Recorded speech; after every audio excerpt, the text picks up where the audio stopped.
This is the sixth video on dealing with the topic of problems with Messianic prophecy. And one of the reasons that I gave for, that is a challenge for Messianic prophecy, is that it's complicated. And you're going to see an example of that today. Um, and it's complicated because these prophecies from the Hebrew Bible have other reference or other fulfillments prior to their application to Christ. So I'll give you an example of that today. In other words, they find their fulfillment in many cases in Old Testament times. And I think the best example of that is the sign of Emmanuel that we're all familiar with from Christmas, uh, that's applied to the birth of Christ, the miraculous birth of Christ, his virgin birth. And this is the prophecy. It is in Isaiah chapter 7, verse 14. Therefore, the Lord himself will give you a sign. The virgin will conceive and give birth to a son, and will call him Emmanuel. Emmanuel is Hebrew for with us is God, or God is with us. Imanu, with us. El, God, with us is God. So it sounds as if the Hebrew prophet is talking about the birth of Christ, who was born of a virgin, according to the book of Matthew. But one of the things that you're rarely going to hear is that this prophecy about the Messiah, it was fulfilled in Old Testament times and doesn't necessarily refer to a virgin. The story is about a king of Israel, or a king of Judah in this case. His name is Ahaz. And King Ahaz was one of the many bad kings of ancient Israel and Judah. There were about, 20 or so kings in the north in Israel, and roughly the same in the south. And the vast majority of kings, whether from Judah in the south or Israel in the north, there were terrible people, terrible kings, terrible rulers. And Ahaz is one of the worst. And he faces a difficult dilemma in this chapter because to his north, Aram, or what we would call Syria today, had joined forces with the northern kingdom of Israel to force Ahaz to join them, to form a coalition to fight against the powerful Assyrians. And Ahaz didn't like this at all. He didn't want to be part of this because he knew that if they lost, it would be to their detriment. They would be destroyed. This could go terribly wrong. And so he doesn't want to do it.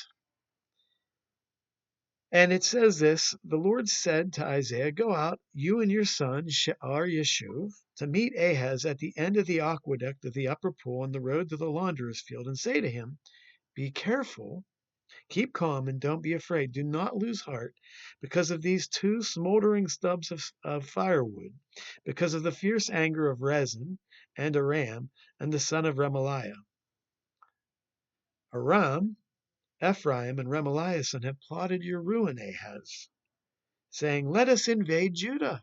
He doesn't want to join our coalition. Let us invade Judah. Let us tear it apart and divide it among ourselves and make the son of Tabeel king over it. So we'll get rid of Ahaz and we'll put another king in power who will join this coalition. Yet this is what the Lord says. It will not take place. It will not happen. For the head of Aram is Damascus, and the head of Damascus is only Rezin. Within 65 years, Ephraim will be too shattered to be a people. That's the northern kingdom, Ephraim, Israel. The head of Ephraim is Samaria, and the head of Samaria is only Remaliah's son. If you do not stand firm in your faith, you will not stand at all. Again, the Lord spoke to Ahaz, "Ask the Lord your God for a sign, whether in the deepest depths or in the highest heights." You can ask anything you want. But Ahaz said, "I will not ask. I will not put the Lord to the test." He doesn't want to test God, but God said, "Ask for a sign." Then Isaiah said, "Hear now, you house of David. Is it not enough to try the patience of humans? Will you try the patience of God also? Therefore, the Lord himself will give you a sign. The virgin," or the Hebrew word here can also be translated the young maiden, but is translated here by the NIV as virgin. "The virgin will conceive and give birth to a son, and will call him Emmanuel. He will be eating curds and honey when he knows enough to reject the wrong and to choose the right. For before the boy knows enough to reject the wrong and choose right," so before the time, when do children typically know the difference between right and wrong? Sometime between the ages of 6 and 12. So before that child knows how to distinguish or discern between right and wrong, these two kingdoms, Ephraim and Aram, will be destroyed. So before the boy knows how to reject uh, wrong and choose the right, the land of the two kings you dread will be laid waste. And it's going to be laid waste by the powerful Assyrians.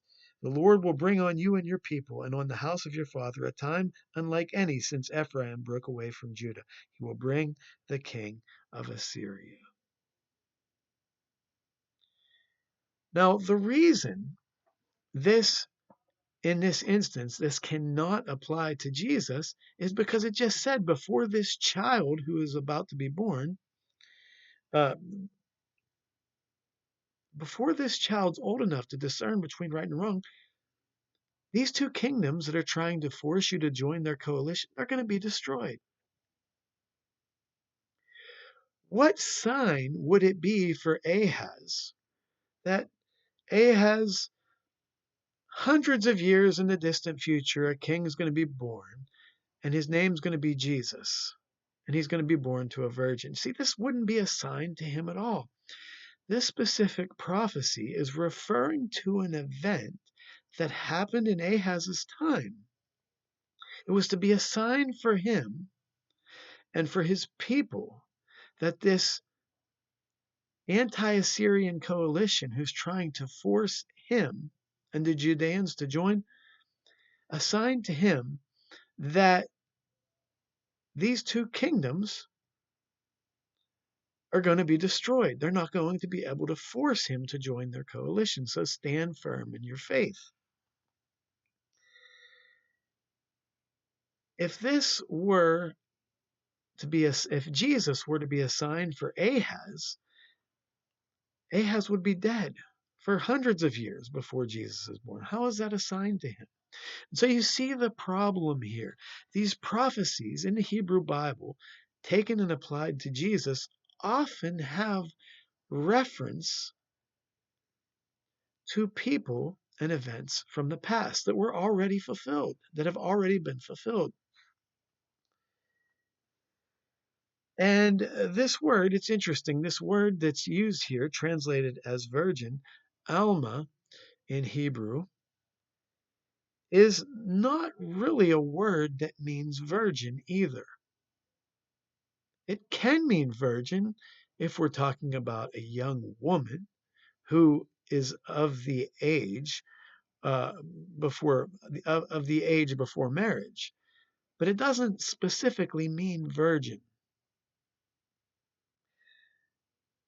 So what do we do with this as Christians? We just throw our hands up in the air and give up on this, on these prophecies that seem to apply to Jesus? No, I don't think we do that at all. But I do think we have to be honest with others and admit, especially to those intellectuals who are going to point this out to us, that it is not as clear as you and I have been led to believe that it is. I think the only way this works is if these prophecies have what some scholars have called double fulfillment.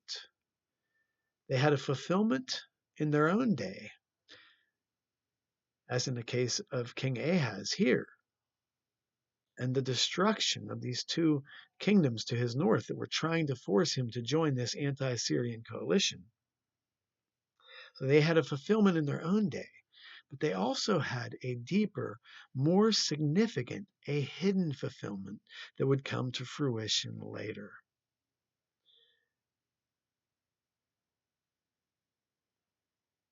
So if you think about it, what kind of a sign is it if a young woman just gives birth to a child? That's not much of a sign at all, right?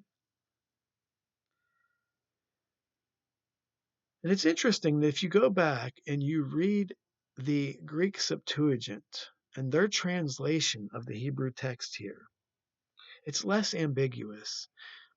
So 200 years or so before the time of Christ, the Hebrew Bible was translated into another language for the first time, and that language was Greek. And that translation is called the Greek Septuagint. And for whatever reason, those scribes that translated the Hebrew Bible, those Hebrew scribes that translated it from Hebrew into Greek, chose the word Parthenos, which means virgin. And as far as I know, only means virgin, which seems to imply that they understood that this had a deeper, more meaningful significance that would be fulfilled later. So when it says the virgin will conceive and give birth to a son, and they will call him Emmanuel, God is with us.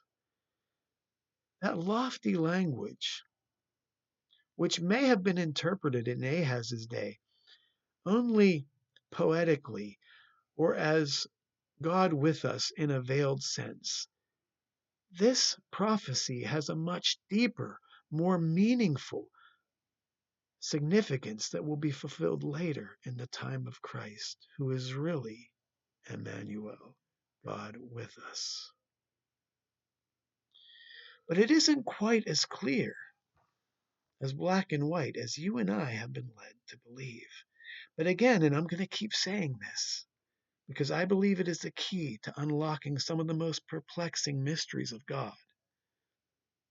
And that is that this hiddenness, this veiledness, the veiledness of these prophecies ties in perfectly with Jesus and his desire to keep both his miracles and his identity a secret. When Jesus asked his disciples, "Who do people think I am?" And they responded by saying, "Some say this, others say that." And Jesus said, "But who do you think I am?" And Peter said, "I believe you are the Christ, the Son of God."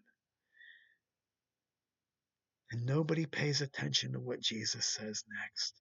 He says, "Shh, this must be kept a secret. Nobody can know I'm the Messiah. Nobody must know this. This must be kept a secret." In other words, it had to be hidden. It had to be veiled. These prophecies could not be as specific as there's going to be a baby born in AD 1. His name will be Jesus. His parents will be Mary and Joseph. He's going to work all these miracles. Why? Because had they known who Jesus was, they would have never allowed him to suffer and die on the cross for the sins of the world. Yet that was his mission. In fact, immediately after, Peter says, "I believe you are the Christ, the Son of God." And Jesus says, "Don't tell this to anybody." What does Jesus say next?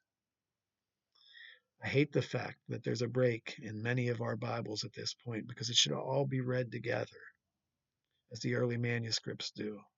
But it says the Son of Man, that's Jesus, must suffer and die on the cross for the sins of the world. In other words, don't tell anybody about this because Jesus must suffer for the sins of the world. That was his mission, and absolutely nothing could be allowed to prevent that from happening.